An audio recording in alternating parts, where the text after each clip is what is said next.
College Rival Saga Chapter 11. Narinig mo na ba si Sakuragi? Sumali raw sa isang liga sa Pilipinas. Ano? Hindi siya nagpaalam sa kahit sino. Akala ko ba may injury lang siya kaya hindi na sumasama sa team practices. Ayun o, may official update. Bagong team, bagong Pag-asa Pilipinas. Grabe, parang anime lang. Sumali talaga siya sa ibang bansa.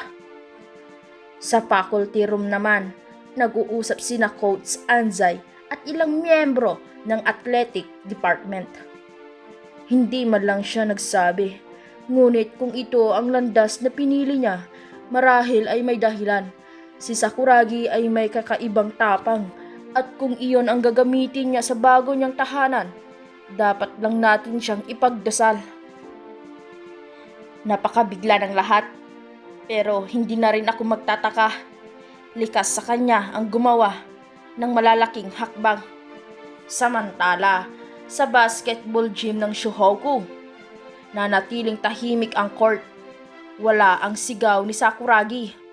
Wala rin ang mga tila walang kapantay na energy na minsang nagbigay buhay sa buong team. Nilingon ni Rukawa ang isang sulok kung saan kadalasang umuupo si Sakuragi sa tuwing may break ang training. Saglit siyang napaisip. Ganun ka na lang umalis. Hindi man niya aminin, may kirot sa kanyang damdamin, ngunit higit sa lahat, respeto ang nangingibabaw. Alam niyang hindi basta-basta ang ginawang desisyon ni Sakuragi. At kahit hindi nila ito napag-usapan, isang bagay ang malinaw kay Rukawa, si Sakuragi ay may pinatutunguhan.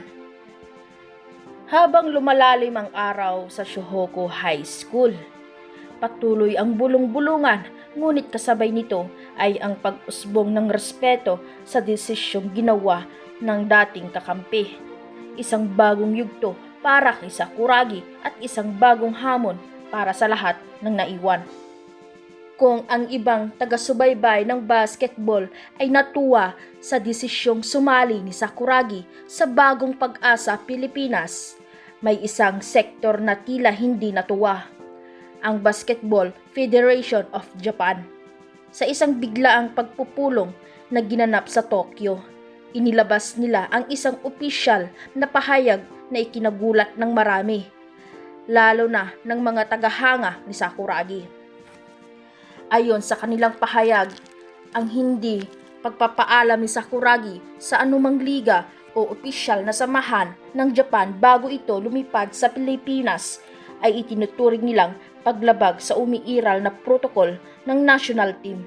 Dahil dito, nagpasya ang federation na pansamantalang iban si Sakuragi sa pagsali sa anumang aktibidad o seleksyon ng Japan national team kung sakaling magbabalik ito. Ayon sa Japanese news reporter, the Japan Basketball Federation has officially announced the suspension of Hanemichi Sakuragi from all national team duties, citing unauthorized participation in an international league. Agad na sumiklab ang galit ng mga taga-suporta sa social media, sa balita at maging sa mga lansangan ng Tokyo. Maraming fans ang nagpahayag ng pagkadismaya. Sakuragi deserves better. He is playing for growth. Why punish him for that? Ginawa niya yon para lumawak ang experience niya. Iba yung laban sa ibang bansa. Hindi naman siya basta umalis para lang sumikat. Samantala, habang wala pang kamalay-malay ang karamihan sa nayon, si Sakuragi ay kasalukuyang nasa plaza upang magpahangin at magmuni-muni. Dito siya madalas nagpupunta pagkatapos ng training. Ngunit sa pagkakataong ito, may dalang kakaibang balita si Mito na agad lumapit sa kanya. Sakuragi! Bro, may nangyari! Lumabas sa TV. Binan ka raw ng Basketball Federation. Ha? Anong ibig mong sabihin? Binan? Ibig sabihin, kahit gustuhin mong maglaro ulit sa Japan national team, hindi ka na pwedeng isama. Official bro, galing sa mismong federation. Napatingin si Sakuragi. Sa kalangitan, ilang segundo siyang nanahimik. Parang biglang bumigat ang kanyang dibdib. Alam niyang may posibilidad na magalit ang ilang opisyal sa ginawa niyang desisyon. Pero hindi niya inakalang hahantong ito sa ganito. Kaya pala bigla ang ingay ng Shuhoku.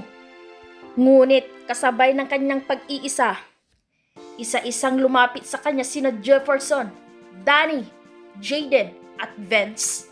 Hindi nila kailangang magsalita ng mahaba. Isang kumpas lang, isang tingin lang, at ramdam ni Sakuragi na hindi siya nag-iisa.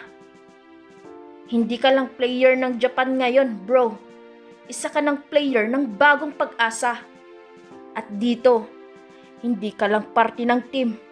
Bahagi ka ng pamilya. Huwag mong hayaang sirain ng ibang tao ang dahilan mo sa paglalaban. Ang mahalaga, alam mo kung bakit ka nandito. At dito, ikaw ang bayani ng sarili mong kwento.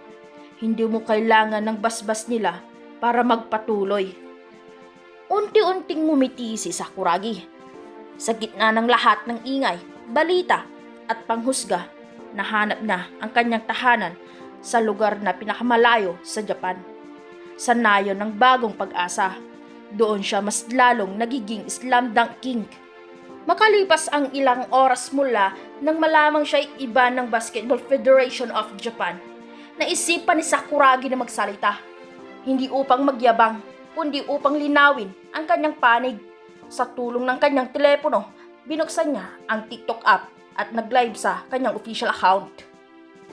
Bagamat simpleng t-shirt lang ang suot at hindi nakaayos, ramdam sa mukha ni Sakuragi ang bigat ng loob. Ngunit mas nangingibabaw ang determinasyon sa kanyang mga mata. Sa loob ng ilang minuto ay libo-libo agad na sumabay sa live stream. Karamihan ay mula sa Japan, Pilipinas at iba pang bahagi ng Asia. Magandang araw sa inyong lahat, lalo na sa mga sumusuporta sa akin mula noon hanggang ngayon. Alam kong marami sa inyo ang nagulat sa balita. Oo, totoo. Ako ay ibinan ng Japan Basketball Federation. Saglit siyang tumigil, tila sinusukat ang kanyang bawat sasabihin. Hinayahan niyang marinig ang bigat ng kanyang bawat salita. Ito lang ang masasabi ko. Inalisan nila ako ng karapatang maglaro para sa sarili kong national team. At dahil dyan, binigyan niyo lang ako ng mas malalim na dahilan para mag-apply ng naturalization form sa Pilipinas. Bumagsak sa katahimikan ang live stream sa loob ng ilang segundo. Kasunod nito'y isang malakas na bugso ng mga komento mula sa mga manonood. Karamihan ay nagsasabing support you all the way, habang ang ilan ay nagbigay ng heart emojis at Japanese flags na may kombinasyon ng Philippine flags.